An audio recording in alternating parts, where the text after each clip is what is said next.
आज की कहानी का नाम है एक पिता का फैसला। झारखंड का एक बड़ा आदिवासी इलाका है अमानीपुर। जिले के नए कलेक्टर ने सभी मुलाजिमों की लिस्ट बनाई जो आदिवासी लड़कियां रखे हुए थे। उन सबको मजबूर किया गया कि वे उनसे शादी करें और फिर एक बड़े शादी समारोह में उन सबका सामूहिक विवाह करा दिया गया। दरअसल आदिवासी बहुल इलाकों के इन छोटे छोटे गांवों में यह रिवाज था कि वहां पर कोई भी सरकारी मुलाजिम जाता तो किसी भी आदिवासी घर से एक लड़की उसकी सेवा में लगा दी जाती। वह उसके घर के सारे काम करती और बदले में उसे खाना कपड़ा मिल जाता। बहुत से लोग तो उनमें अपनी बेटी या बहन देखते, मगर उन्हीं में से कुछ अपने परिवार से दूर होने के चलते उन लड़कियों का हर तरह से शोषण भी करते थे। वे आदिवासी लड़कियां मन और तन से उनकी सेवा के लिए तैयार रहती थी, क्योंकि वहां पर ज्यादातर कुंवारे ही रहते थे जो इन्हें मौज मस्ती का सामान समझते और वापस आकर शादी कर नई जिंदगी शुरू कर लेते। मगर शायद आधुनिक सोच को उन पर रहम आ गया था, तभी कलेक्टर को वहां भेज दिया था। उन सब की जिंदगी मानो संवर गई थी, मगर यह सब इतना आसान नहीं था। मुखिया और कलेक्टर का दबदबा होने के चलते कुछ लोग मान गए, पर कुछ लोग इसके विरोध में भी थे। आखिरकार कुछ लोग शादी के बंधन में बंध गए और लड़कियां दासी जीवन से मुक्त होकर पत्नी का जीवन जीने लगी। मगर 3 साल बाद जब कलेक्टर का ट्रांसफर हो गया, तब शुरू हुआ उन लड़कियों की बदहाली का सिलसिला। उन सारे मुलाजिमों ने उन्हें फिर छोड़ दिया और शहर जाकर अपनी जाति की लड़कियों से शादी कर ली और वापस उसी गांव में आकर शान से रहने लगे। तथाकथित रूप से छोड़ी गई लड़कियों को उनके समाज में भी जगह नहीं मिली और लोगों ने उन्हें अपनाने से मना कर दिया। ऐसी छोड़ी गई लड़कियों से एक मोहल्ला ही बस गया जिसका नाम था किसबिन पारा, यानी आवारा औरतों का मोहल्ला। उसी मोहल्ले में एक ऐसी भी लड़की थी जिसका नाम था किसना, और उससे शादी करने वाला शहरी बाबू कोई मजबूर मुलाजिम ना था। उसने किसना से प्रेम विवाह किया था और उसकी 3 साल की बेटी भी थी। पर समय के साथ वह भी उससे ऊब गया तो वहां से ट्रांसफर कराकर चला गया। किसना को हमेशा लगता था कि उसकी बेटी को आगे चलकर ऐसा काम ना करना पड़े। वह कोशिश करती कि उसे इस माहौल से दूर रखा जाए, लिहाजा उसको किसना ने दूसरी जगह भेज दिया और खुद वहीं रुक गई, क्योंकि वहां रुकना उसकी मजबूरी थी। आखिर बेटी को पढ़ाने के लिए पैसा जो चाहिए था। बदलाव बस इतना ही था कि पहले वह इन लोगों से कपड़ा और खाना लेती थी, पर अब पैसा लेने लगी थी। उसमें से भी आधा पैसा उस गांव की मुखियाइन ले लेती थी। उस दिन मुखियाइन किसना को नई जगह लेकर जा रही थी, खूब सजाकर। वह मुखियाइन को काकी बोलती थी। वे दोनों बड़े से बंगले में दाखिल हुई। ऐशो आराम से भरे उस घर को किसना आंखें फाड़ कर देखे जा रही थी। तभी किसना ने देखा कि एक तगड़ा आदमी वहां बैठा था जिसे सब सरकार कहते थे।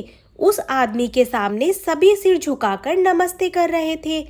उस आदमी ने किसना को ऊपर से नीचे तक घूरा और फिर रुमाल से मोंगरे का गजरा निकालकर उसके गले में डाल दिया। वह चुपचाप खड़ी थी।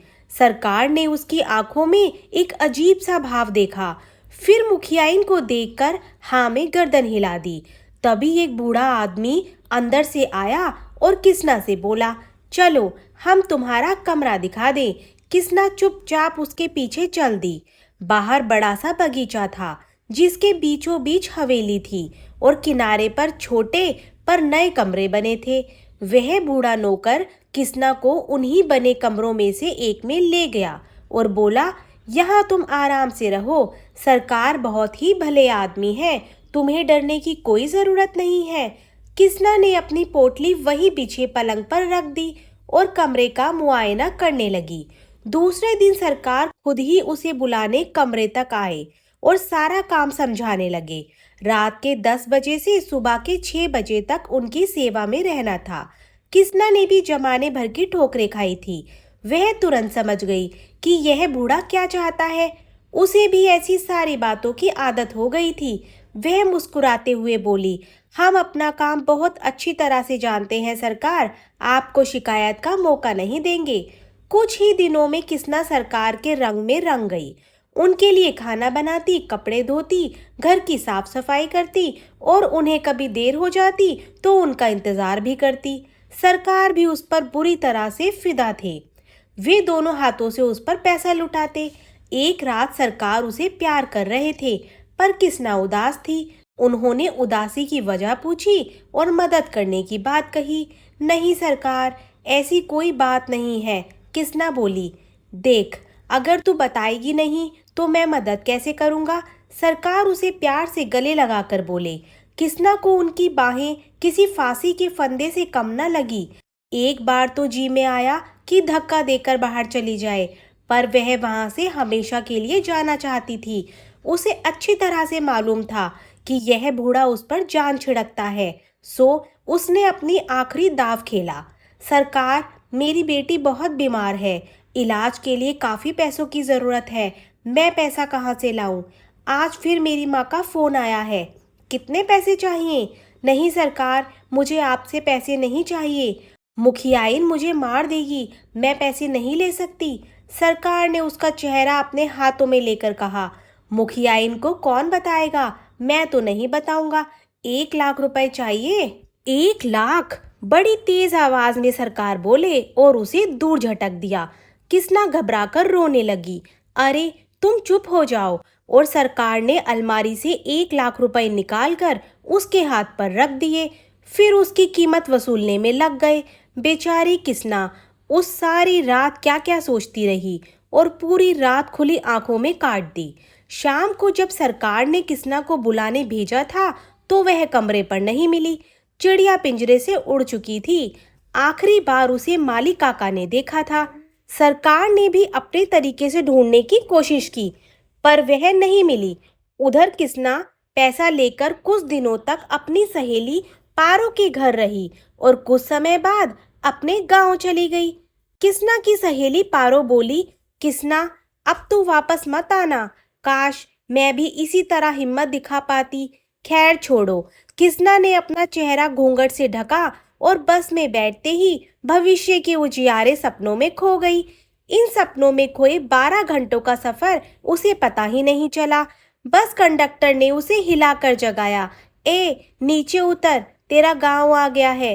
किसना आंखें मलते हुए नीचे उतरी। उसने अलसाई आंखों से इधर उधर देखा। आसमान में सूरज उग रहा था। ऐसा लगा कि जिंदगी में पहली बार सूरज देखा हो। आज 30 बसंत पार कर चुकी किसना को ऐसा लगा जैसी जिंदगी में ऐसी सुबह पहली बार देखी हो, जहां ना मुखियाइन, ना दलाल, ना सरकार। वह उगते हुए सूरज की तरफ दोनों हाथ फैलाए एकटक आसमान की तरफ निहारे जा रही थी। आते जाते लोग उसे हैरत से देख रहे थे। तभी अचानक वह सकुचा गई और अपना सामान समेटकर मुस्कुराते हुए आगे बढ़ गई। किसना को घर के लिए ऑटो रिक्शा पकड़ना था।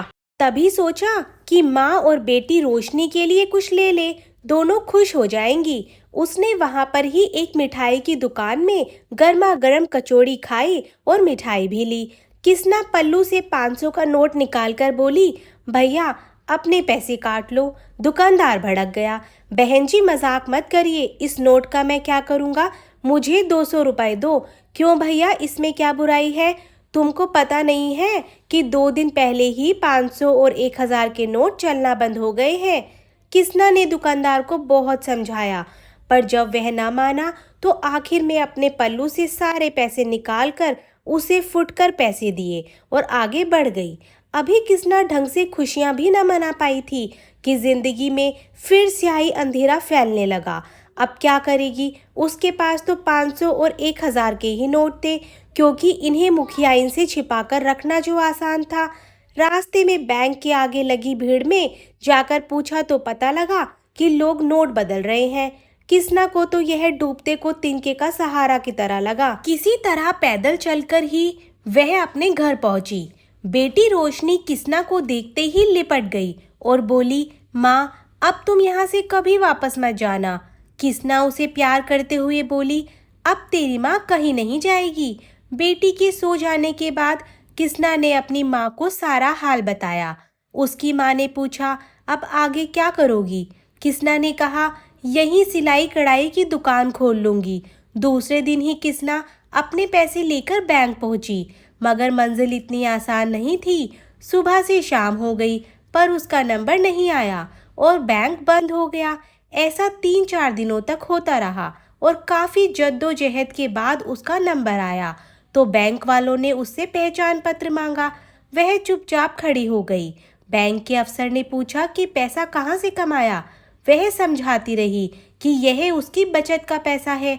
तुम्हारे पास 1 लाख रुपए हैं, तुम्हें अपनी आमदनी का जरिया बताना होगा। बेचारी किसना रोते हुए बैंक से बाहर आ गई। किसना हर रोज बैंक के बाहर बैठ जाती कि शायद कोई मदद मिल जाए, मगर सब उसे देखते हुए निकल जाते। तभी एक दिन उसे एक नौजवान आता दिखाई पड़ा। जैसे जैसे वह किसना के नजदीक आया, किसना के चेहरे पर चमक बढ़ती चली गई। उसके जेहन में वे यादें गुलाब के फूल पर पड़ी ओस की बूंदों की तरह ताजा हो गई। कैसे यह बाबू उसका प्यार पाने के लिए क्या क्या जतन करता था। जब वह सुबह सुबह उसके गेस्ट हाउस की सफाई करने जाती थी तो बाबू अक्सर नजरें बचाकर उसे देखता था। वह बाबू किसना को अक्सर घुमाने ले जाता और घंटों बाग में बैठकर वादे कस्में निभाता। वह चाहता कि अब हम दोनों तन से भी एक हो जाएं। किसना अब उसे एक सच्चा प्रेमी समझने लगी और उसकी कही बात पर भरोसा भी करती थी। मगर किसना बिना शादी के कोई बंधन तोड़ने को तैयार ना थी, तो उसने उससे शादी कर ली। मगर यह शादी उसने उसका तन पाने के लिए की थी। किसना का नशा उसकी रग रग में समाया था। उसने सोचा कि अगर यह ऐसे मानती है तो सही, आखिर शादी करने में बुराई क्या है, बस माला ही तो पहनानी है। उसने आदिवासी रीति रिवाज से कलेक्टर और मुखिया के सामने किसना से शादी कर ली। लेकिन उधर लड़के की माँ ने उसका रिश्ता कहीं और तय कर दिया था। एक दिन बिना बताए किसना का बाबू कहीं चला गया। इस तरह वे दोनों यहाँ मिलेंगे किसना ने सोचा नहीं था। जब वह किसना के बिल्कुल नजदीक आया तो किसना चिल्लाकर बोली, अरे बाबू आप यहाँ। वह नौजवान छिटक कर दूर चला गया और बोला, क्या बोल रही हो, कौन हो तुम? मैं तुम्हारी किसना हूँ। क्या तुम अब मुझे पहचानते भी नहीं हो? मुझे तुम्हारा घर नहीं चाहिए, बस एक छोटी सी मदद। अरे तुम मेरे गले क्यों पड़ रही हो? वह नौजवान यह कहते हुए आगे बढ़ गया और बैंक के अंदर चला गया। अब तो किसना रोज ही उससे दया की भीख मांगती और कहती कि बाबू पैसे दिलवा दो और उन्हें बदलवा दो, पर वह उसे पहचानने से मना करता रहा। ऐसा कहते कहते कई दिन बीत गए, मगर बाबू टस से मस ना हुआ। आखिरकार किसना ने ठान लिया कि अब जैसे भी हो उसे पहचानना ही होगा। उसने वापस आकर सारा घर उलट पुलट कर रख दिया और उसे अपनी पहचान का सबूत मिल गया। सुबह उठकर किसना तैयार हुई और मन ही मन सोचा कि रोकर नहीं, अधिकार से मांगूंगी, और बेटी को भी साथ लेकर बैंक गई। उसके तेवर देखकर बाबू थोड़ा सहम गया। उसे किनारे बुलाकर किसना बोली, यह रहा कलेक्टर साहब, कराई गई हमारी शादी का फोटो। अब तो याद आ गया होगा।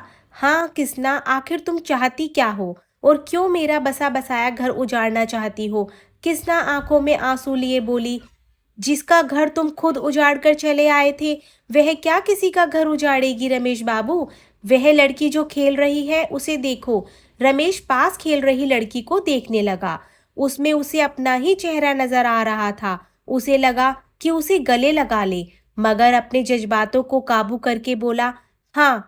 किसना तकरीबन घूरते हुए बोली, यह तुम्हारी ही बेटी है जिसे तुम छोड़ आए थे। रमेश के चेहरे के भाव को देखे बिना ही बोली, देखो रमेश बाबू, मुझे तुमसे कोई दिलचस्पी नहीं है। मैं एक नई जिंदगी जीना चाहती हूँ। अगर इन पैसों का कुछ ना हुआ तो लौटकर फिर वही नरक में जाना पड़ेगा। मैं अपनी बेटी को उस नरक से दूर रखना चाहती हूँ, नहीं तो उसे भी कुछ सालों में वही कुछ करना पड़ेगा जो उसकी माँ करती रही है। अपनी बेटी की खातिर ही रुपया बदलवा दो, नहीं तो लोग इसे वेश्या की बेटी कहेंगे। अगर तुम्हारे अंदर जरा सी भी गैरत है तो तुम बिना सवाल किए पैसे बदलवा लाओ। मैं यहीं तुम्हारा इंतजार कर रही हूँ। रमेश ने उससे पैसों का बैग ले लिया और खेलती हुई बेटी को देखते हुए बैंक के अंदर चला गया। और कुछ घंटे बाद वापस आकर रमेश ने नोट बदलकर किसना को दे दिए और कुछ खिलौने अपनी बेटी को देते हुए गले लगा लिया। तभी किसना ने आकर उसे रमेश के हाथों से छीन लिया और बेटी का हाथ अपने हाथ में पकड़कर बोली, रमेश बाबू, चाहत की अलगनी पर धोखे के कपड़े नहीं सुखाए जाते। और बेटी के साथ सड़क की भीड़ में अपने सपनों को संजोते हुए खो गई। दोस्तों, आपको आज की कहानी कैसी लगी हमें कमेंट बॉक्स में जरूर बताएं और अच्छी प्यारी कहानी के लिए हमारे चैनल को सब्सक्राइब करें। Thank you.